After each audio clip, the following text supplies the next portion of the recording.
Hey everyone. So I'm giving this a shot. This is my first time ever going live on YouTube and streaming, and maybe some of you are out there watching now, and maybe some of you will watch later, and maybe I'm yelling into the wind at myself, and that's okay. Because like that quote up there says, the purpose of life is growth, and I'm just trying new things, trying to branch out. So along those lines of the purpose of life being growth, same thing with teaching, right? Our whole goal is to teach our students to grow as individuals and as people.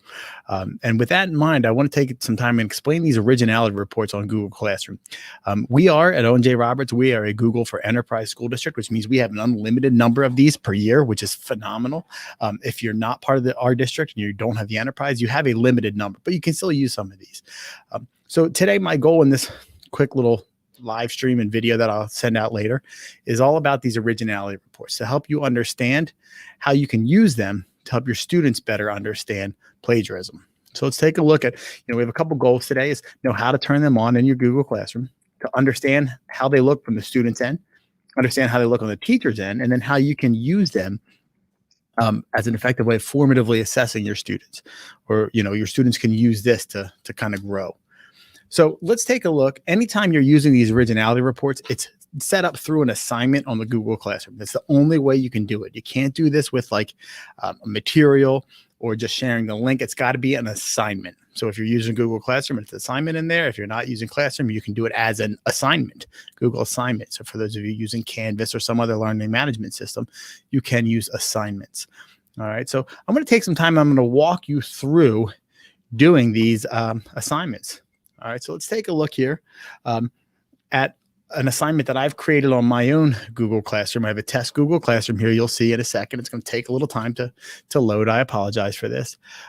But you see here under the topic of October 26th through the 31st, I'm going to have an example assignment.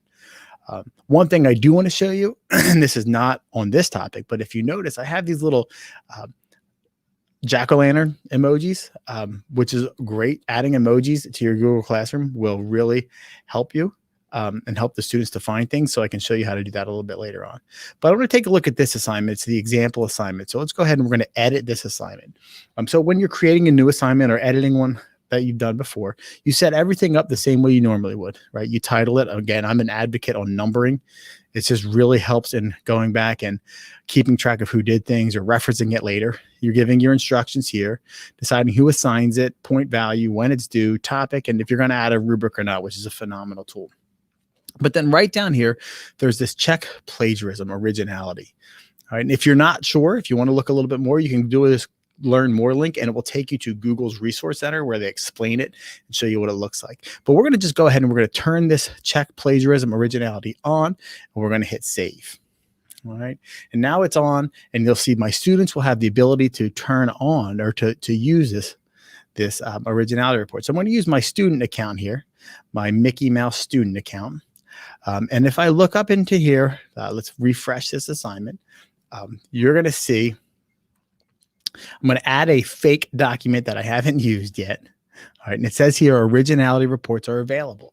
Students can run a report up to 3 times on any given assignment, right? So now they see it's available. You can kind of tell them like, hey, this is an expectation of you, and I'll show you what they'll do. So I have a Google Doc that I've copy and pasted from a long time ago that I'm going to just add as an assignment on here. So I have my example assignment here. Once the doc's added, then you'll see down here, it says you can run this originality report. So we're going to run this. You see here, I've run one as an example on this already. So I have 2 of 3 remaining. So I'm just going to simply hit run. And you'll notice it's going to take a little bit of time. It's running the report. It's at 25% now. Once the report is finished, you get a timestamp that was finished. And then you can click on this and your students can see if there's anything that they flag as being plagiarized or being too close. So if you look here, it says there are no cited or quoted passages in this one, but this link here, this one was flagged. Right? So we'll look at web matches, and right away it shows the student that something's not quite right. Right? So before it even gets to you, the student already knows like, hey, this is too close word for word what was taken from the history.com account. So I've got to do a few things. I've got to change it and I've got to cite it. And I think it's important that you give the students this opportunity to grow. So don't just use originality reports as a I caught you, like run it on the end, on the teacher's end, but show the students how to use them. So the students, they can go in and they can edit this and they can make changes based upon their originality reports. So now it's opening right in here and they can edit it. So I want to show you again, once the student submits the work, right? So now I have it, it's turned in.